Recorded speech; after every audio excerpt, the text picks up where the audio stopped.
Ya, baiklah sebelumnya Assalamualaikum warahmatullahi wabarakatuh. Baiklah, pada pertemuan kali ini saya akan membahas tentang program gaya mengajar individual desain pelajar I, gaya yang diprakarsai oleh pelajar J, dan gaya mengajar mandiri K. Disusun oleh saya, Rian Aditya Ramaputra, dengan NIM 20601244 133 dari kelas PJKRC. Materinya meliputi pengertian, karakteristik, tujuan perilaku, dan sasaran. Gaya mengajar program individual desain pelajar I. Gaya ini memberikan kesempatan kepada peserta didik untuk menemukan suatu proses dan prosedur memecahkan masalah atau masalah luas yang umumnya diidentifikasikan oleh guru. Setiap pelajar memeriksa masalah dan memilih data untuk diurutkan, ditautkan, dan menyusun rencana tindakan mereka termasuk kriteria kerja. Karakteristik. Gaya program belajar individual yang didesain pelajar adalah menemukan proses untuk mengidentifikasi dan merancang solusi untuk masalah materi pelajaran yang memiliki banyak fungsi dan bagian. Guru merancang pertanyaan umum dan kemudian menggeser rancangan program kepada pelajar.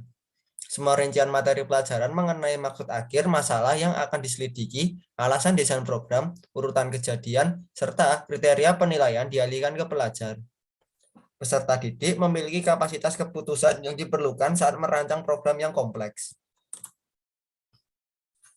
Sasaran mata pelajaran. Gaya mengajar program individual yang didesain pelajar tercapai apabila sasaran pokok bahasan berikut ditekankan. Yang pertama, untuk menemukan, membuat, dan mengatur gagasan sendiri.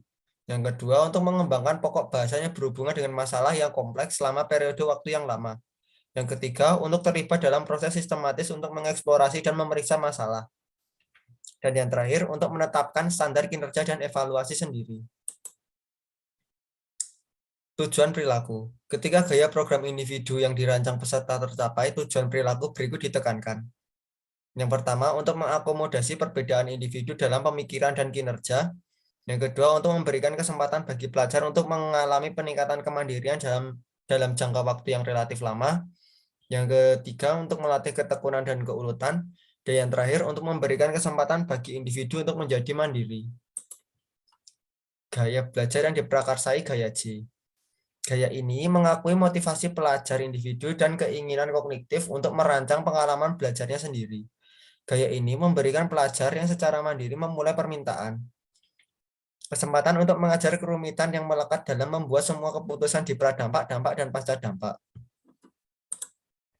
Karakteristik. Gaya yang diprakarsai pelajar adalah inisiasi dan keinginan pelajar individu untuk menghasilkan pengalaman belajarnya sendiri. Pelajar di antara keputusan lainnya memutuskan maksud pembelajaran, tujuan, prosedur, logistik, dan kriteria penilaian. Pelajar secara berkala menginformasikan dan memperbarui guru saat keputusan dibuat. Ketika sasaran materi pokok, ketika gaya yang diprakarsai pelajar tercapai, sasaran pokok bahasan berikut ditekankan. Yang pertama, memilih untuk memulai pengalaman belajar untuk menemukan, membuat, dan mengembangkan gagasan dalam bidang pilihannya. Yang kedua, memilih untuk memulai pengalaman belajar multifase.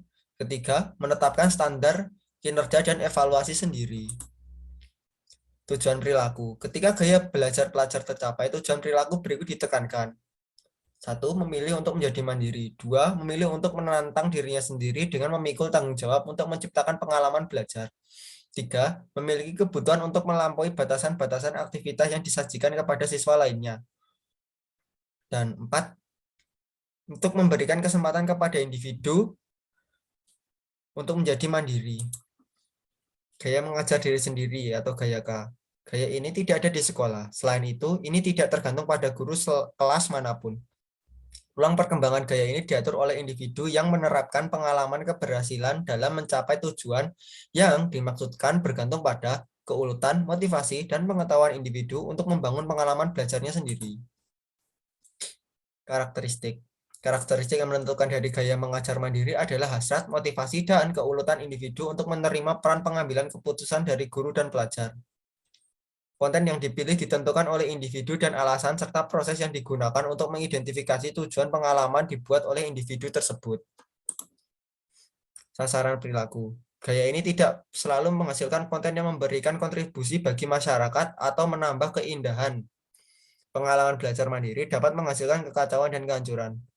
Penembakan di sekolah adalah salah satu contoh paling menyakitkan dari pengalaman belajar mandiri yang merusak. Masing-masing peristiwa tragis ini dirancang sendiri dan masing-masing memiliki anatomi pengambilan keputusan otodidak. Itu saja yang tadi dapat saya sampaikan. Sekian dari saya. Wassalamualaikum warahmatullahi wabarakatuh. Terima kasih.